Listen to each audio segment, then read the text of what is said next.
85% भारतीय संसाधनों और इकोनॉमी पर अकेले गुजरातियों का कब्जा है। तो आपको मुख्तार अंसारी से खतरा है या नीरव मोदी से? आपको अतीक अहमद से खतरा है या मेहुल चौकसी से? आपको किसी आतंकवादी घटना से खतरा है जिसमें 1, 2, 5, 10, 20 मारे जाते होंगे, कोई बात नहीं है, या मोदी एंड मोदी से? सोचिए,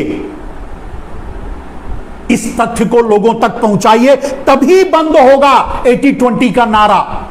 खतरनाक कौन है, घातक कौन है देश को? और मेरे दोस्त, अब अंत में नहीं, मतलब अब सुनिए सबसे बड़ी बात कि अब नरेंद्र मोदी प्रधानमंत्री के रूप में मसीहा बनकर आपके बीच आ गए। आप भी उन्हें मसीहा मानते हैं, मैं भी मसीहा मानता हूं, वो हमारे प्रधानमंत्री हैं, उनका आदर करता हूं। लेकिन 2 गुजराती देश को विदेशी पूंजीपतियों, आप देख रहे हैं वॉलमार्ट अमेरिका चीन को लुटा रहे हैं, लूटने के लिए बुला रहे हैं। अभी देखिए वॉलमार्ट आ रहा है, रिटेल सेक्टर से लेकर के बीमा सेक्टर से लेकर के आप देख रहे हैं किस तरह से लूटा जा रहा है, लुटवाया जा रहा है। तो 2 गुजराती देश को विदेशी पूंजीपतियों, पूंजीवादी देशों अमेरिका और चीन के हाथों बेच रहे हैं। देश की पूंजी को गुजरातियों में रेवड़ियों की तरह बांटी जा रही है। अब क्या कहेंगे कि मैंने कहा पहले इस लाइव को शुरू करने से पहले कि नरेंद्र मोदी आज भी एक प्रधानमंत्री नहीं, एक मुख्यमंत्री, गुजरात के मुख्यमंत्री की तरह काम करते हैं। क्या कभी आपने इस बात पर सवाल उठाया? कभी इस बात को नोटिस किया? जब भी आपके सामने 80-20 की बात की जाती है, जब भी आपको मुसलमानों के कटघरे में, मुसलमानों को कटघरे में लाकर आपके सामने खड़ा किया जाता है, जब भी आपको मुसलमानों का नाम लेकर के डराया जाता है, हिंदू खतरे में है, देश खतरे में है, हिंदुत्व खतरे में है, कोई खतरे में नहीं मेरे दोस्त। वो 5% लोग खतरे में हैं। 5% लोग नहीं, 5% लोगों में से जो चोर हैं वो खतरे में हैं। उन चोरों के साथ खड़े जो लोग हैं राजनीतिक रूप से, वो खतरे में हैं। और ये बात आप समझ ना जाओ। हम जैसे लोग आप लोगों को ये बताएं ना, इसके लिए हम जैसे लोग खतरे में हैं। हिंदुत्व खतरे में नहीं है, हिंदू खतरे में नहीं है, देश भी खतरे में नहीं है।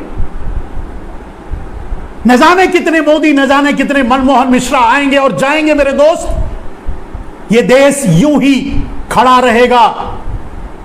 ये ठीक अलग है कि कुछ आए, कुछ लूटे, कुछ खाए, कुछ चले गए। आगे आपको और कुछ तथ्य बताते हैं। मुसलमानों को देश के लिए खतरा बता रहे हैं। दुर्भाग्यवश देश इनके षड्यंत्र में फंसता भी जा रहा है, क्योंकि जब भी चुनाव आता है ये हिंदू मुसलमान के नाम पे ही वोट मांगते हैं, दूसरा इनके पास कोई मुद्दा ही नहीं होता। मुगलों की दलाली से लेकर, मेरे दोस्त इतिहास को चेक कीजिए, मुगलों की दलाली से लेकर अंग्रेजों की दलाली तक गुजराती हमेशा दलाली में आगे रहे हैं। और यह दलाली शब्द असंसदीय नहीं है। दलाल स्ट्रीट मुंबई में है और दलाल शब्द इन्हीं गुजरातियों की देन है शेयर मार्केट के जरिए। तो यह असंसदीय भाषा नहीं, इसका इस्तेमाल कर सकते हैं आप।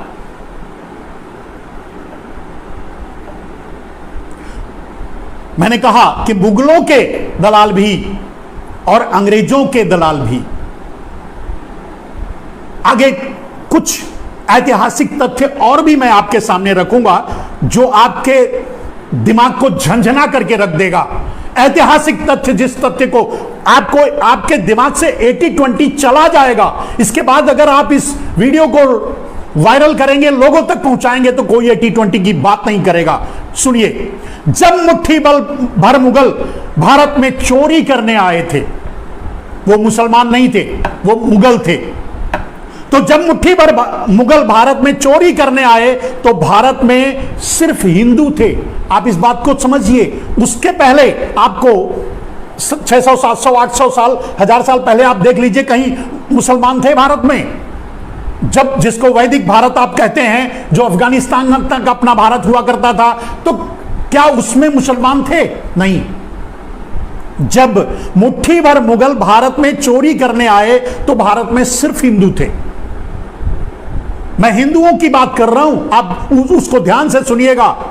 हिंदू रहते थे, सिर्फ हिंदू। रास्ता था गुजरात, गुजरात के रास्ते से ही आए। सबसे पहले सोमनाथ मंदिर लूटा गया था, वगैरह वगैरह जो भी। तो रास्ता था गुजरात, सहयोगी थे गुजराती।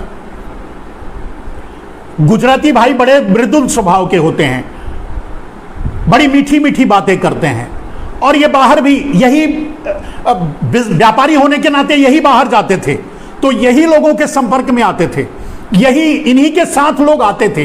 भारत की धनाढ्यता, भारत की समृद्धि को देखकर बाद में उनके मन में लूटने की भावना जागती थी और फिर पीछे से आकर लूटते थे। यह सच्चाई है। तो मुगलों ने, रास्ता था गुजरात, सहयोगी थे गुजराती। मुगलों की सेना में, अब ध्यान से सुनिएगा इस बात को, आप बार बार जब 20% जो हमारे ही हिंदू हैं उन पर उंगली उठाते हैं, तो पहले अपने गिरेबान में झांककर मैं भी हिंदू हूं, मैं ब्राह्मण हूं, लेकिन सच से आंख बंद नहीं करता और सच आप तक भी पहुंचाने की मैं कोशिश करता रहता हूं। तो मुगलों की सेना में 95% सैनिक हिंदू थे।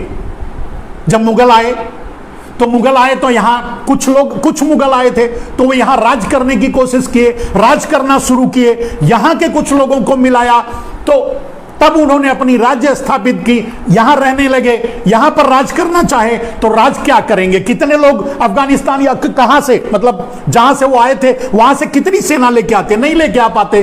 तो उनकी सेना में भी 95% हिंदू ही थे,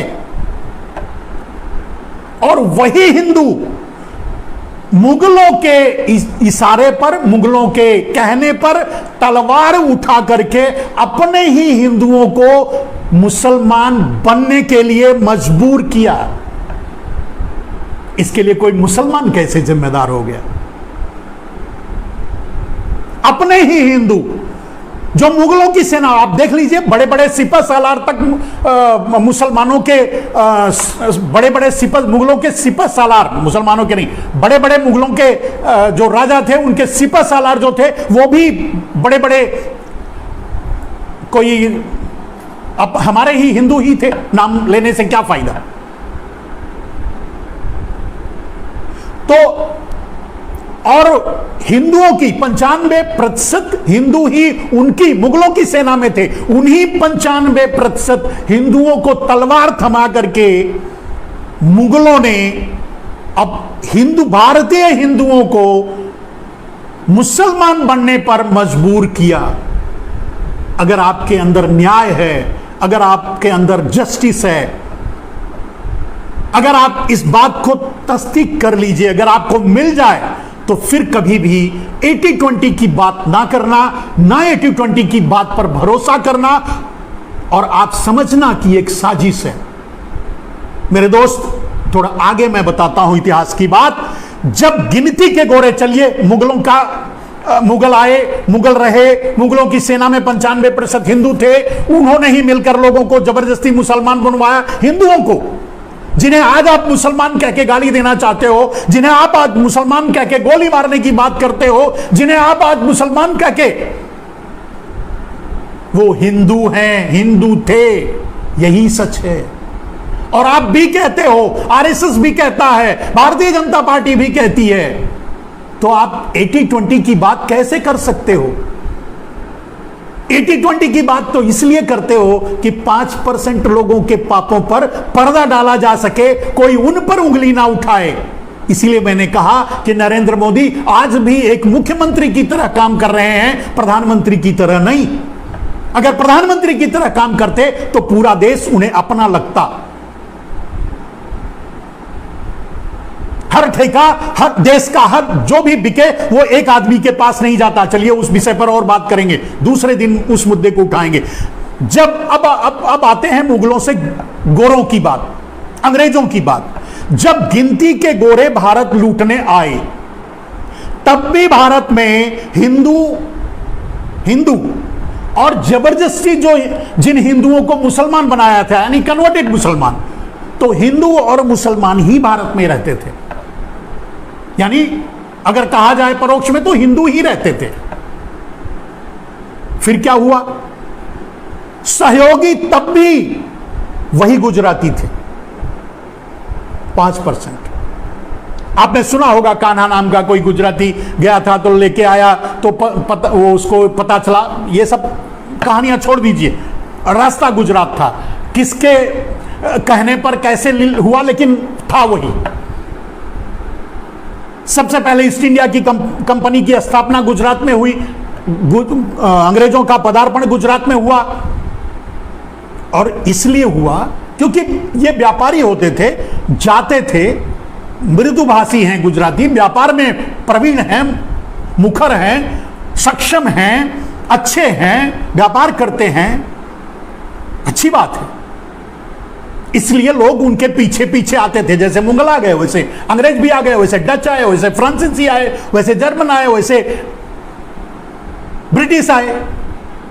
तो अंग्रेजों के बारे में अंग्रेजों ने तब भी सहयोगी, अंग्रेज जब मुट्ठी भर गोरे भारत में आए तब भी सहयोगी गुजराती थे। अंग्रेजों ने खूब लूटा देश को। 95% सैनिक हिंदू ही थे। अंग्रेज जब आए, अब गुजरात की बात नहीं कर रहा हूं, अब पूरे देश की बात कर रहा हूं, कि जब अंग्रेज आ गए, अपना राज्य उनके सहयोग से लेने लगे, करने लगे, कर लिया। कोई भी युद्ध अंग्रेजों के साथ गुजरातियों ने नहीं लड़ा, वो आगे बताता हूं। लेकिन अब अगर पूरे देश के परिप्रेक्ष्य में देखें तो 95% अंग्रेजों की सेना में भी हिंदू ही थे। और उन्हीं हिंदुओं के बंदूकों के जोर पर भारत को अंग्रेजों ने रौंदा। हिंदू ही बंदूक लेकर खड़े थे अंग्रेजों के साथ, हिंदू ही रौंदा, पूरे भारत को रौंद डाला। माताओं बहनों का सार्वजनिक बलात्कार किया, हमारी संस्कृति, सभ्यता, शिक्षा और समृद्धि को तहस नहस कर डाला। अब सोचिए, कौन है दोषी, कौन है अपराधी? मेरे दोस्त, और आज अगर अंतर्राष्ट्रीय स्तर पर भी देखा जाए तो नरेंद्र मोदी उन्हीं बलात्कारी अंग्रेजों को रेड कारपेट बिछा करके भारत में बुला रहे हैं। जो काम आजादी से पहले, यानी जो काम मुगलों के समय, जो काम अंग्रेजों के समय होता रहा है, उसे बड़ी प्रखरता और प्रमुखता से, मैं ये नहीं कहता कि 1947 के बाद जो सरकारें आई वो उदारीकरण के पक्षधर नहीं थे, उदारीकरण कर रहे थे, लेकिन इस पागलपन की हद तक उदारीकरण करने वाला कौन है? नरेंद्र मोदी। यानी वही भूमिका निभा रहे हैं जो उनके पूर्वजों ने निभाई थी।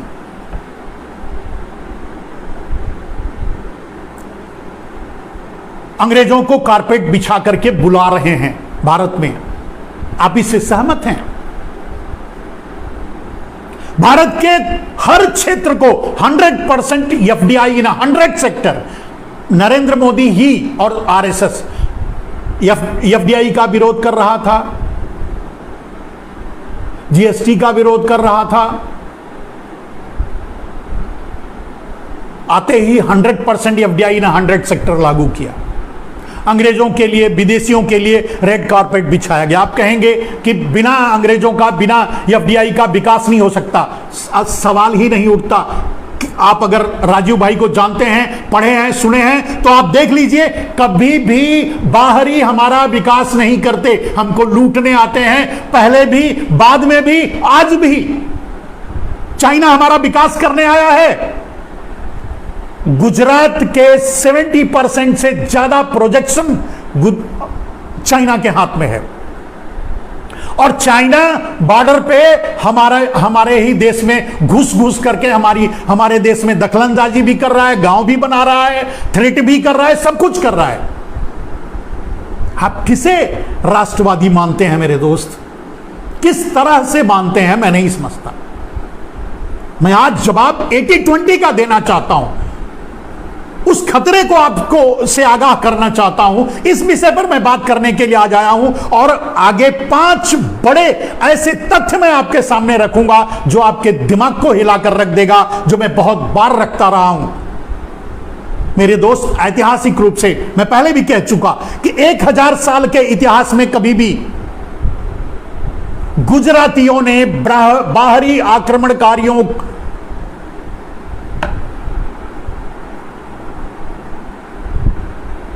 के खिलाफ, गुजरातियों ने कभी भी बाहरी आक्रमणकारियों के खिलाफ हथियार नहीं उठाया है, लड़ाइयां नहीं लड़ी हैं। कोई युद्ध गुजरात और जूनागढ़ में नहीं हुआ है। ये तो उनके आने से लेकर उनके जाने तक उनके साथ खड़े थे। आगे यदि 600 साल का इतिहास भी देखें हम, तो भारतीय इतिहास को देखा जाए तो जितने भी आक्रमणकारी भारत आए बाहरी, चाहे डच, चाहे फ्रांसीसी, चाहे जर्मन, चाहे पुर्तगाली, चाहे अंग्रेज, चाहे जो भी, सबका गेटवे जो था वो गुजरात ही था। इसका अर्थ यह होता है कि गुजरातियों ने उन्हें भारत में बुलाया और शेष भारत को गुलाम बनाने में बाहरी आक्रमणकारियों का साथ दिया। साथ दिया की बात मैं इसलिए कह रहा हूं क्योंकि अंत तक कभी मैंने किसी भी गुजराती को किसी बाहरी आक्रमणकारियों से लोहा लेते नहीं देखा है। मैं यहां प्रदेशवाद नहीं कर रहा हूं मेरे दोस्त, मैं यहां जातिवाद की भी बात नहीं कर रहा हूं, मैं एक समुदाय की भी बात नहीं कर रहा हूं, किसी पर मैं उंगली नहीं उठा रहा हूं, मैं ऐतिहासिक तथ्य आपके सामने रख रहा हूं। इसे आप अपने ढंग से भी अवलोकन कर सकते हैं। सच यही है, अंग्रेजों से बहुत सी लड़ाइयां हुई, अगर एक एक को मैं गिनाने जाऊंगा तो पूरा समय निकल जाएगा। जितनी भी लड़ाइयां हुई हैं अदर देन गुजरात हुई हैं। क्यों? क्योंकि वो नहीं विरोध करते थे, वो उनके साथ खड़े हो जाते थे। और ऐसा क्यों करते थे? क्योंकि व्यापारी कभी भी युद्ध नहीं करता, एक व्यापारी कभी भी हथियार नहीं उठाता, एक व्यापारी कभी सम्मान के लिए लड़ाई नहीं लड़ता, एक व्यापारी कभी देश को बचाने के लिए बंदूक नहीं उठाता। व्यापारी सिर्फ व्यापार करता है। मोदी जी का मंदिर बना करके आप पूजा कीजिए, लेकिन उन्हें बिजनेस में लगाइए। उनका जिसके लिए वो जाने जाते हैं, जो उनके ब्लड में है, उन्होंने खुद कहा मैं गुजराती हूं, मैं व्यापार मेरे खून में है, तो जो उनके खून में है वो काम उनको दीजिए। आप उन्हें प्रधानमंत्री बना करके गलती कर चुके हैं जिसकी कीमत पूरा देश चुका रहा है। और जब वो कुछ कर नहीं पा रहे हैं तो जीतने के लिए हिंदू और मुसलमान को मुद्दा बनाते हैं। कभी और बताएंगे कि जितने भी आतंकवादी हमले हुए उनका संबंध कैसे हर चुनाव से रहा है, वो बात में बताएंगे। आगे बढ़ते हैं, ये पहला पॉइंट। दूसरा पॉइंट, 1947 के बाद, मैं भी थोड़ा पढ़ा लिखा हूं, 1947 से लेकर आज तक भारतीय सीमा पर, जैसे ताल ठोक करके जब नरेंद्र मोदी ने एक ड्रामा रचा वहां पंजाब में, तो उन्होंने ताल ठोक करके कहा ना कि आपके प्रदेश में सिर्फ 15 अगस्त और 26 जनवरी को तिरंगा फहराते होगे, देखा होगा। हमारे घरों में तो रोज तिरंगे में लिपटी हुई लाशें आती है। यह दावा ठोक कर कहा, और यह उसी बात का इशारा है जिसको मैं आपको बताना चाहता हूं, बता रहा हूं। यही बात उन्होंने कहा था, सिखों ने कहा था, पंजाब ने कहा था। 1947 से लेकर आज तक भारतीय सीमा पर एक भी गुजराती ने भारत मां की रक्षा के लिए अपने प्राणों की आहुति नहीं दी, अर्थात एक भी गुजराती सीमा पर शहीद नहीं हुआ। ऐसा नहीं कहता मैं, ऐसा इसलिए कह रहा हूं कि अगर कोई शहीद हुआ हो तो बताइएगा। मैं बचपन से इस बात को वॉच करने की कोशिश कर रहा हूं, देख रहा हूं, समझने की कोशिश कर रहा हूं, लेकिन कभी भी तिरंगे में लिपटी हुई किसी का जनाजा मैंने गुजरात जाते नहीं देखा। जो आप प्रदेश के दूसरे भागों में कश्मीर से लेकर कन्याकुमारी तक, हिंदू से लेकर मुसलमान तक आपको तिरंगे में लिपटी हुई लाशें दिखेंगी, लेकिन मुझे याद नहीं पड़ता कि मैंने किसी मोदी, शाह, पारेख, मेहता वगैरह वगैरह की लाशें कभी देखी हो तिरंगे में लिपटी हुई। यह बात अलग है कि राजनीतिक रूप से कोई मर गया तो उस पर तिरंगा डालें, वो अलग विषय है। मैं शहीद की बात कर रहा हूं। इस बात को मुझे मजबूरन कहना पड़ रहा है, क्योंकि नरेंद्र मोदी बार बार चुनाव जीतने के लिए, काम करने के लिए तो उन्हें 5% चाहिए, यानी सिर्फ गुजरात का विकास करना चाहते हैं, दूसरे का विकास करने से उनका कोई मतलब नहीं है, करना भी नहीं चाहते। आज आखिर क्यों हर जो बिक रहा है, 2 खरीद रहे हैं, 2 बेच रहे हैं, 2 गुजराती देश बेच रहे हैं और 2 गुजराती देश खरीद रहे हैं। आखिर ऐसा क्यों हो रहा है? अगर प्राइवेटाइजेशन की ही बात है तो सिर्फ 2 ही आदमी प्राइवेटाइजेशन के लिए बच रहे हैं। उत्तर प्रदेश में एक कार्नर से दूसरे कार्नर तक रोड बन रहा है तो वो ठेका भी अडानी को दिया जा रहा है। जयपुर से लेकर लखनऊ तक अगर कोई एयरपोर्ट बिक रहा है तो वो भी अडानी को दिया जा रहा है। आखिर क्यों? मैं यही कहना चाहता हूं ना कि 5% के लिए जो पाप नरेंद्र मोदी कर रहे हैं उस पर पर्दा डालने के लिए 80-20 की बात करते हैं। मैं आज 80-20 की व्याख्या कर रहा हूं। क्यों 80-20? आपको क्यों जरूरत पड़ती है 80-20 की? आप बात करो ना विकास की, आप बात करो ना। अगर आप मुसलमानों में जो अपराधी रहे हैं, सही बात है, अपराधी हैं, मारो उन्हें, जेल में डालो, जो भी करो, लेकिन आप उनकी भी, उनके साथ जब उनका नाम लो, उनके साथ मेहुल चौकसी, नीरव मोदी एंड मोदी वगैरह वगैरह, हर्षद मेहता, केतन पारेख, सबका नाम लो, उससे भी बड़े खतरनाक अपराधी हैं वो जो देश को लूट कर भागते हैं। थोड़ा और आगे चलते हैं मेरे दोस्त। 1947, अब वो आते हैं उस पॉइंट पर। 1947 से लेकर आज तक भारत में, इस तथ्य को कोई काट कर दिखाए, आकलन पेश करे। आकलन भी मैं बताता हूं, क्या आकलन पेश करोगे, सामने आ जाएगा, तथ्य सामने आ जाएगा, वो भी मैं पेश आपको बताता हूं। 1947 से लेकर आज तक भारत में जितने भी, मैं बोल रहा हूं, फाइनेंशियल, इंस्टीट्यूशनल, ऑर्गेनाइज्ड क्राइम, चोरी, डकैती, अतीक अहमद, मुख्तार अंसारी और मुन्ना बजरंगी तो बहुत से होते हैं, लूटपाट, छीना छपैती, ये सब बहुत से लोग करते हैं। मैं बोल रहा हूं ऑर्गेनाइज्ड क्राइम, जो बैंकों करोड़ों का करोड़, लाखों करोड़ घोटाला करते हैं, लाखों करोड़ खा जाते हैं, लूट कर भाग जाते हैं। 1947 से लेकर आज तक भारत में जितने भी फाइनेंशियल, इंस्टीट्यूशनल, ऑर्गेनाइज्ड घोटाले हुए हैं, सबके सब गुजरातियों ने किया। 90% घोटाले गुजरातियों ने किया। बैंकिंग घोटाले, फाइनेंशियल घोटाले, सभी घोटाले, 90% घोटाले गुजरातियों ने किया। नाम देख लीजिए, हर्षद मेहता से कहने की जरूरत नहीं। घोटाले भी होते हैं दुनिया में। घोटाला क्या होता है, अगर कोई इंट्रोड्यूस किया था तो वो हर्षद मेहता कांड से मैं बचपन में सुना था। हर्षद मेहता, केतन पारेख, पारेख, शेयर मार्केट में घोटाला, यहां घोटाला, भारत के पूरे इंस्टीट्यूशन में सरकार कोई रही होगी। मैं ये नहीं कहता, मैं सरकार पे आरोप, मैं मोदी पर आरोप नहीं लगा रहा हूं, मैं ये कह रहा हूं कि जो किया वो उन्होंने ही किया, जिसके लिए आप। अब आगे आते हैं मेरे दोस्त। तो जब ऑर्गेनाइज्ड क्राइम करने वाले, बड़े घोटाले करने वाले सबके सब गुजराती हैं, तो भाई आप इस 20% मुसलमानों को क्यों टारगेट करते हो, और वो भी वोट के समय? उनसे देश का क्या नुकसान हुआ है वो बताइए। मैंने कहा कि अगर युद्ध को भी जोड़ लिया जाए, आतंकवादी घटनाओं को भी जोड़ लिया जाए, सबको जोड़ करके 1970 साल में जितने लोग मरे हैं उतने तो हर साल मर जाते हैं ब्लैक मनी के कारण। अब आगे चलते हैं। भारत में तथा भारत के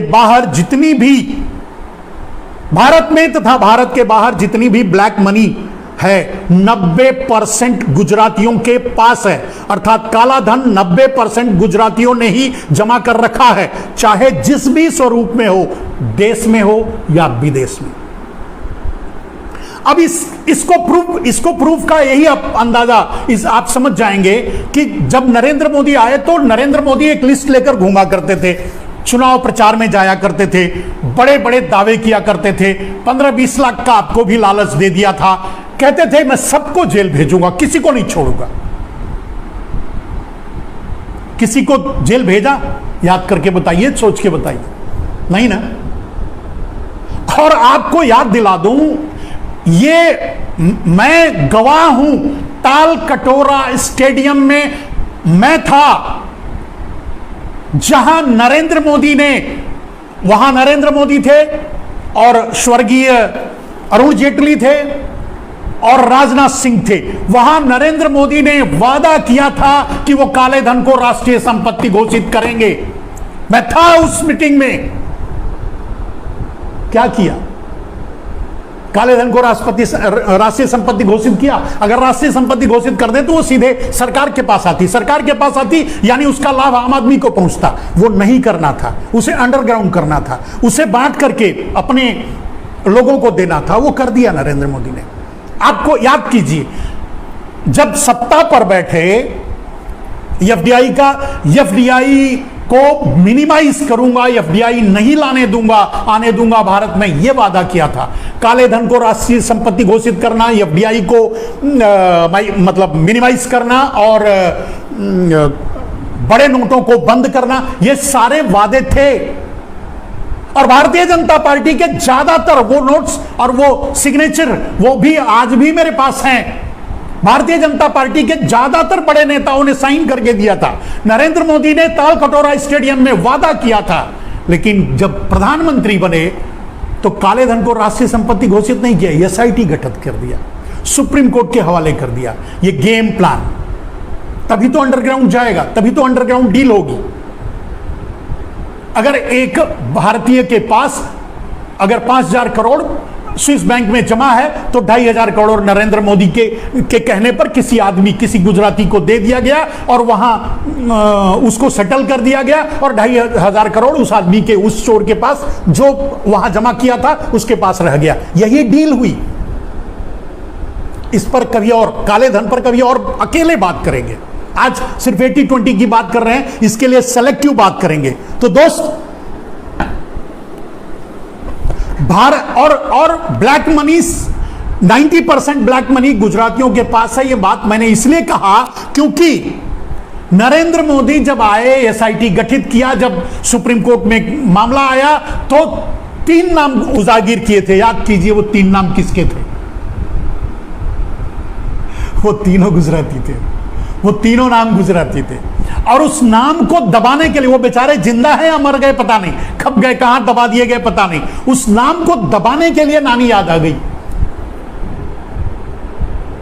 कभी आपने पूछा कि वो जो 3 नाम थे, जो तीनों ने टाल ठोक कर मीडिया में लोगों के सामने ये बात कही कि मैंने तो पैसा नरेंद्र मोदी को दे दिया था, मैंने तो पैसा भारतीय जनता पार्टी को दे दिया था, टाल ठोक कर मीडिया में ये बात कही।